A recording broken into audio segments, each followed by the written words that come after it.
윤석열 대통령 당선인이 다음 주부터 지역 순회 일정을 시작합니다. 대구 경북을 시작으로 전국을 돈다는 구상인데 전직 대통령 박근혜 씨를 직접 만날 가능성이 거론됩니다.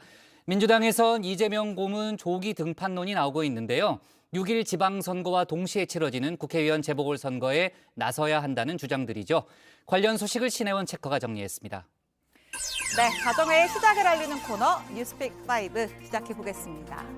자, 오늘 준비한 소식은 방방곡곡, 그리고 이장님 등판설, 불심 달래기와 만족하시냐, 마지막 장용준 징역 1년입니다. 자, 윤석열 당선인이 다음 주부터 전국 지역 순회에 나섭니다. 대선 승리를 만들어준 국민들께 감사를 표하고 현장에서 민생 문제를 해결하기 위한 답을 찾겠다는 겁니다. 전라도와 경상도를 가로지르는 섬진강 줄기 따라 화개장터에 아랫말 하동 사람 윗말 구례 사람 닷새마다 어우러져 장을 펼치네. 구경 한번 와보세요. 보기엔 그냥 시골 장터지만 있어야 할 것 다 있고요. 없을 것 없답니다. 화개장터. 네, 이렇게 불과 한 달 전 선거 유세 때만 해도 전라도와 경상도를 가로지르며 어퍼컷을 날렸더랬습니다. 자, 제일 먼저 TK 1박 2일간 대구 경북 지역을 찾는데요. 유독 지방선거 경선 분위기가 뜨거운 곳입니다. 그리고 이분이 머물고 있는 곳이죠. 대구 시민 여러분, 박근혜입니다. 힘들 때마다 저의 정치적 고향이자 마음의 고향인 달성으로 돌아갈 날을 생각하며 견뎌냈습니다. 네, 대구시장 선거에 박심이라는 변수를 몰고 온 전직 대통령 박근혜 씨입니다. 유영하 변호사의 후원 회장을 자청하며 이렇게 지지 영상도 공개했는데요. 자세한 내용은 톡 쏘는 정치에서 이어가겠습니다. 자, 앞서 윤 당선인은 지방에 가면 한번 찾아뵐 계획이라면서 박근혜 씨를 만나겠다는 의사를 밝혔습니다.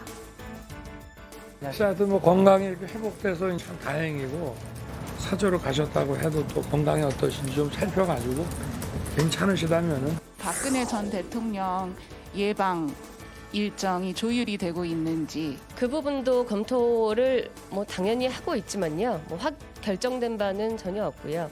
무엇보다도 이 지역 방문 일정은 다시 돌아가서 반드시 감사 인사를 전하겠다라는 첫 번째 약속을 지키는 것. 자, 또 유독 많은 공을 들였던 지역, 호남입니다. 대선 후보 시절 5번이나 호남을 찾아 공식 선거운동을 펼쳤습니다.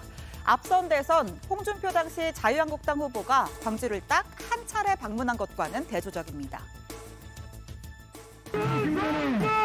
20년에 걸친 이 지역의 민주당 독점 정치가 광주와 전남을 발전시켰습니까? 전국 어디를 가도 많습니다. 이런 복합 쇼핑몰이. 부산에 가보세요. 대전에 가보시고 대구로 가보십시오. 왜 광주만 없습니까? 인수위원회 지역균형 발전 투기는 이번 주 초 소위 윤석열표 광주 복합 쇼핑몰 계획 초안을 만들었습니다. 광주시청과 논의했고 중앙부처의 지원 내용도 검토했습니다. 10만 제곱미터 3만 평 이상의 스타필드나 프리미엄 아울렛 정도의 규모가 될 거라는데요. 입점이 쉽도록 규제 문턱을 낮추는 지원 방안도 구상 중입니다. 4.3의 아픔을 치유하고 상흔을 돌보는 것은 4.3을 기억하는 바로 우리의 책임이며 네, 지난 일요일은 제주 4.3 항쟁 74년째를 맞는 날이었습니다. 윤 당선인은 보수정당 출신으론 처음으로 4.3 추념식에 참석했는데요. 가슴엔 동백꽃 배지를 달고 유족들을 향해서 90도로 허리를 숙였습니다. 자, 취임 후의 첫 국가기념식은 광주 5.18 민주화운동 기념식입니다. 인수위 측은 5.18 기념식에 참석하지 않을 이유가 전혀 없다고 말했습니다. 5.18의 정신이라는 것은 자유민주주의 정신이고 또 우리 헌법 가치를 지킨 정신이기 때문에 당연히 저는 헌법 전문에 헌법이 개정될 때 반드시 올라가야 된다고 네, 그리고 외교 안보 행보도 이어갑니다. 오늘은 바흐 국제올림픽위원회 위원장과 통화를 했죠. 국제기구 수장과의 첫 통화로 스포츠, 문화예술, 소프트웨어 외교의 일환이라는 설명입니다. 자, 그리고 어제는 주한 미군 평택기지인 캠프 험프리스를 방문했는데요. 럭케모라 주한미군 사령관과 한미 간의 철통 동맹 강화 기조를 재확인했습니다. 이어서 장병 식당에서 한미 장병들과 함께 점심도 먹었습니다.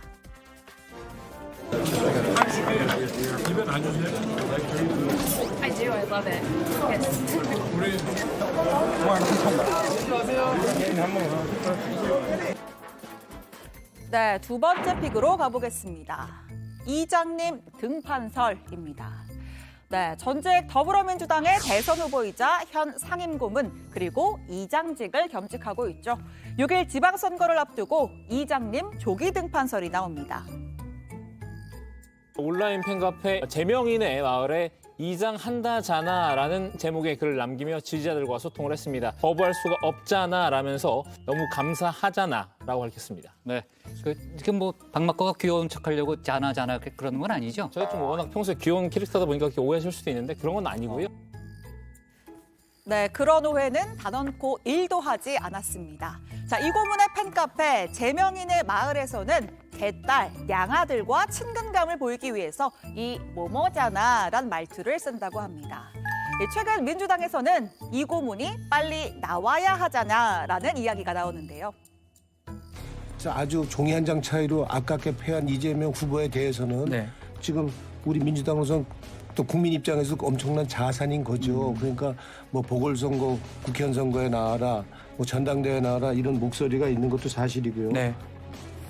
이재명 조기 등판설, 실체는 이렇습니다. 자, 6월 1일 전국 지방선거와 국회의원 재보궐선거를 동시에 치릅니다. 현재 민주당에선 분당 의뢰 지역구를 둔 이 김병욱 의원이 성남시장에 출마할 거란 이야기가 나오죠. 자, 그럼 분당 의뢰 국회의원 자리가 비게 되는데 이 자리에 이재명 고문이 나설 수 있다는 겁니다. 이재명 지사의 주거지가 분당 을일 겁니다. 아, 그래요? 순회동이. 뭐 그래서 그쪽이 비니까 그쪽으로 나가면 되지 않겠냐, 주거지니까. 가능성은 또 있습니다. 분당 갑의 현역인 국민의힘 김은혜 의원이 경기도지사에 출사표를 던졌죠. 경선을 통과하면 분당 갑도 재보궐 지역입니다.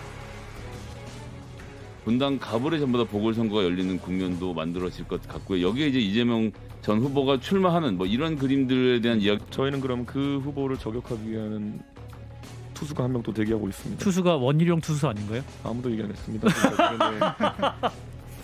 네, 이재명 고문 입장에선 경기, 성남, 분당 어느 하나 놓쳐서는 안 될 지역입니다. 경기도 성남시 분당구 대장동. 네, 바로 그 대장동에 있는 곳이죠. 대장동은 민관 합작 사업이 아닙니다. 본질은 민관 협잡입니다. 간의 최종 결정권자는 이재명 전 지사였고 민의 최대 수익자들은 이재명 전 지사의 측근들이었습니다. 여기에 경찰이 김혜경 씨의 법인카드 유용 의혹 수사에 속도를 내고 있습니다. 지난 4일 10시간에 걸쳐 경기도청을 압수수색했죠. 때문에 민주당 친명계 의원 사이에선 이 고문이 국회의원 불체포 특권 등 방패를 갖춰야 한다는 이야기도 나옵니다. 강력하게 맞설 수 있는 이런 또 진영도 짜야 되고요. 이재명 고문에 대한 조기 등판론. 저는 모든 가능성을 열어놓고 그런 전략적 검토와 좀 숙고가 필요하다고 봅니다. 물론 아직은 시기상조란 목소리도 만만치 않은데요. 이 고문이 어떤 식으로든 선거에 기여하겠지만 직접 선수로 뛰는 건 다른 문제란 겁니다. 너무 이른 시기다, 시기상조다, 갑옷끈을 풀고 있는 상황인데 갑옷 입고 또 출전해라라고 하는 것은 가혹한 일이기도 하지만 또 좀 순리나 상식에도 맞지 않는 일이다. 자, 이 같은 민주당의 갑론을박을 두고 국민의힘 하태경 의원은 100% 명탐대실이 될 것이란 관측을 내놓기도 했습니다. 송탐대실에 이어 명탐대실이란 말까지 등장했습니다. 어쨌든 가장 중요한 건 식구들의 의견이겠죠. 민주당 박지원 비대위원장이 당내 이재명 마케팅에 대해서 일침을 놨습니다. 많은 출마자들이 이재명 마케팅을 하고 있습니다. 또한 많은 후보들이 이재명 고문을 지키겠다고 합니다. 민주당은 어느 개인의 사당도 아니고 누구를 지키기 위한 목적으로 만들어진 정당이 아님을 분명히 해야 할 것입니다. 네, 세 번째 픽으로 가보겠습니다. 불심 달래기입니다. 며칠 전 청와대 뒤편 북악산 전면 개방을 기념해서 문재인 대통령 내외가 산행에 나섰습니다. 그런데 예상치 못한 논란이 불거졌죠. 본격적으로 이 발굴을 하면 아마 시기가 그 삼국시대까지도 올라갈 수도 있습니다. 아, 이거 초석이네. 이게 두 가지 모형이 여기가 있고 요거랑 있고 무슨 용도로 쓰였나 하는 의문점이 있었어요. 대통령 내외가 깔고 앉은 자리가 신라시대 법흥사터의 초석이었기 때문입니다. 불교계에서는 참담하다는 반응이 나왔는데요. 여기에 해당 초석이 문화재는 아니라는 문화재청의 입장에 기름을 부었습니다. 깔이든 주춧돌이든 불교의 성부는 지정된 문화재이든 비지정 문화재이든 다 같이 성보이고 그 문화재청장 청장이라는 사람이 그 유물적 가치가 없다는 태도로 폄훼한 거는 그 태도에 몹시 화가 납니다. 결국 청와대가 공식 사과의 뜻을 밝혔습니다. 박수현 국민소통수석은 문 대통령이 부처님과 불교를 대하는 존중의 마음은 이 착석과 관련이 없다면서 불편한 점이 있었다면 그 문제는 사려 깊지 못했다는 말씀을 드린다고 말했습니다. 자, 네 번째 픽입니다. 만족하시냐입니다. 조국 전 장관의 딸 조민 씨의 고려대학교 입학이 취소됐습니다. 조 씨의 입시 서류에 담긴 소위 7대 스펙이 모두 허위라는 게 대법원 판결에서 드러났고요. 자, 이 중에서 단국대 의과학연구소 인턴 활동 등 4개 항목이 고려대학교 입시 원서에 기재됐습니다. 성적이 좋았든 나빴든 핵심은 그게 아니죠. 위조 서류가 확인되면 불합격 처리가 원칙입니다.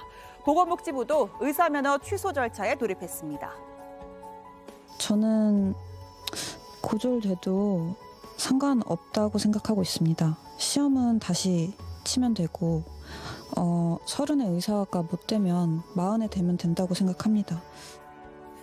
하지만 조국 전 장관은 여전히 억울함을 호소합니다. 아비로서 심장을 찌르는 고통을 느낀다면서 윤석열 당선인을 향해 이제 만족하시냐라고 묻고 싶다고 했습니다. 자, 윤 당선인이 조국 일가 수사를 통해서 대권 주자로 자리 잡을 수 있었다는 주장을 편 건데요. 그것을 왜 당선인께 물으시는지 좀 의아한데요. 납득이 되십니까? 그 조국 장관의 자녀의 일이기 때문에 당선인께서 대답하실 지금 일은 아닌 것 같습니다. 배현진 인수위 대변인은 윤석열 정부가 이끄는 대한민국은 문재인 정부 인사가 실망을 안겨드렸던 공정과 상식에 부합하지 않는 모습을 보여드리지 않기 위해서 최선을 다하겠다고 강조했습니다. 자, 마지막 픽입니다. 장용준 징역 1년입니다. 무면허로 상태로 음주 측정 요구에 불응하고 경찰관을 폭행한 래퍼 장용준 씨에게 집행유예 없는 징역 1년 실형이 선고됐습니다. 장용준 씨는 국민의힘 장제원 의원의 아들입니다. 국민에게 한 말씀 해주시죠. 장제원 의원은 뭐라고 하셨습니까? 자, 2년 전 음주운전 1심 재판 때는 집행유예를 받았었습니다. 재판부는 장 씨가 유예 기간에 자중하지 않고 또다시 범행을 저질렀다며 죄책이 무거워 실형 선고가 불가피하다고 설명했습니다.